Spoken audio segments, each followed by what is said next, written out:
Okay, this is game 3 of Avi against Datoby. The map is Fighting Spirit. Avi is the Zerg in the top right position of the map, and Datoby is the red Prowess at the bottom left of the map. Just to make sure the map is Fighting Spirit, yes it is. Now, I should talk a little bit about it. You have your natural, a very normal natural. The entrance to it is pretty small, and this double bridge is even easier to defend. You have a really easy to defend third, and that's about it. 4 mains with 2 expansions each, and there's a middle expansion which is rarely in use, even though I would love to see it being used in this game. So Pro's doing the normal thing, placing the pylon at the natural, scouting after it. Zerg is going for an overpull without gas. Protest didn't find the Zerg on the first time, so he is forced to place a forge. And he needs it in this situation. And look, with the probe that made the forge, he is scouting again. That's very smart, because if the Zerg was going to a hatchery, you would be pretty far behind if you scouted here, and your opponent was actually here, because you would have been forced to make 2 cannons, because you don't know if he's going 9-pull or something. And if he was going 12 head, you don't need those cannons, not at all. Now, Day 9 talks a lot about this. When you're getting harassed by a probe like that, you should damage the probe just a little bit with 2 drones, and then send the other drone somewhere else, either to scout or to another expansion or whatever, because it's much easier to micro 1 drone against the probe when you have health advantage than it is to micro 2 drones against the probe. Because if you're trying to place your hatchery, your second drone might actually backfire and prevent you from placing it. Sometimes the probe will be like here, and you'll be ready to put the hatchery, but your own drone will be blocking it, you know. So I'm doing the standard thing. He's actually chasing some random probe. I don't think this is the first probe, whatever. Moving out, forcing Datoby to build a few cannons. Datoby got his Nexus before cannons, enough to forge. That's the most usual thing ever. Getting his gas early, his cybernetic score, we'll see his timing of the second gas, his gateway count, whether he cuts probes or not. Now Zerg is expanding here to the natural instead of his easy to defend turret, and this is pretty good, because this still is pretty easy to defend if you can make a little bit of a sim city with like second hatchery and an evo, and that sets you in a very good position for the mid and late game, because since you've got the natural of a base, it's obviously gonna be easy to take the main also, since you already have defenses at the entrance.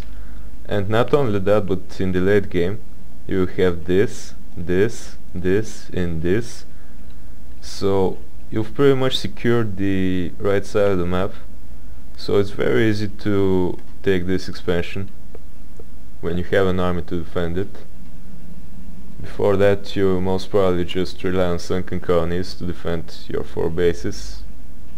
And lurkers, of course. And mutalisks, probably.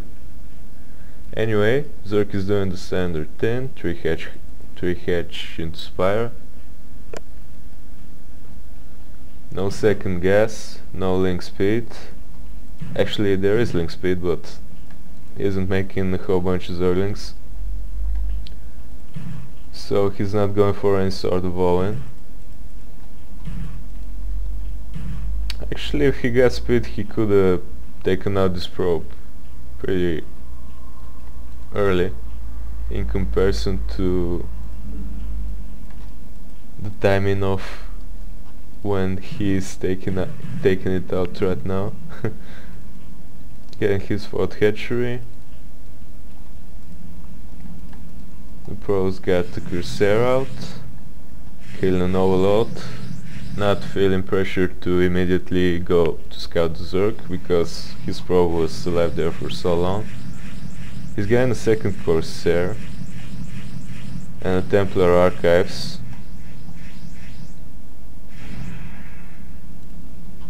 Zealot Speed just started.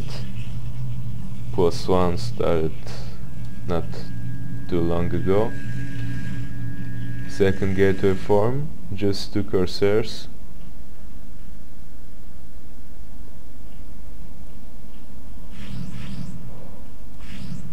I'm not really sure why he always gets 2 Corsairs instead of 1.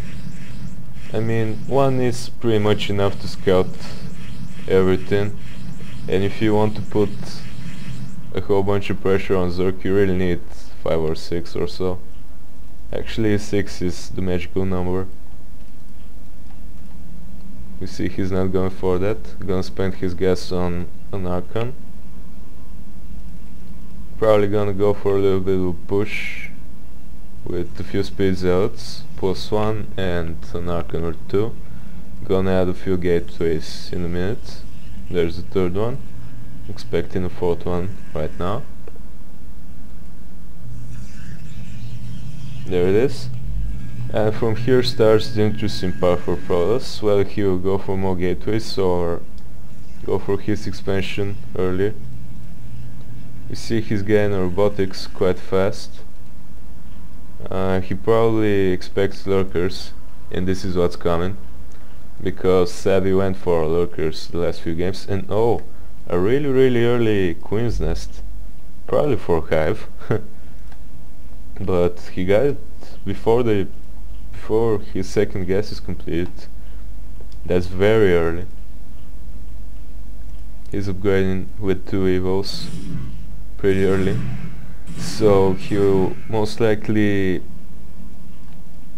rely on a whole bunch of cracklings in the mid to late game and lurkers to defend while he's taking his 4th, and this will give him a pretty good stockpile of gas in order to go for Ultralisks later on.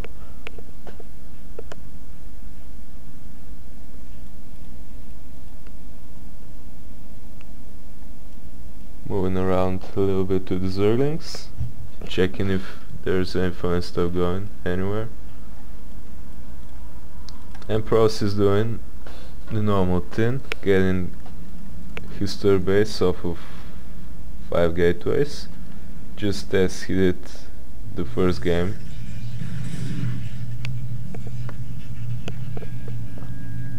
You see, this expansion is so easy to defend, just 2 zealots blocking and 2 cannons behind gonna stop pretty much infinity Zerglings without swarm.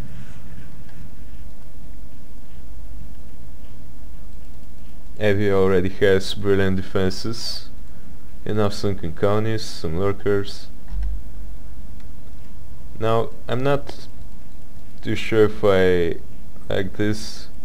I mean, he should have pushed a little bit to use the bridge to defend with the sunken colonies and not just the normal SimCity type of defense. But that's okay too.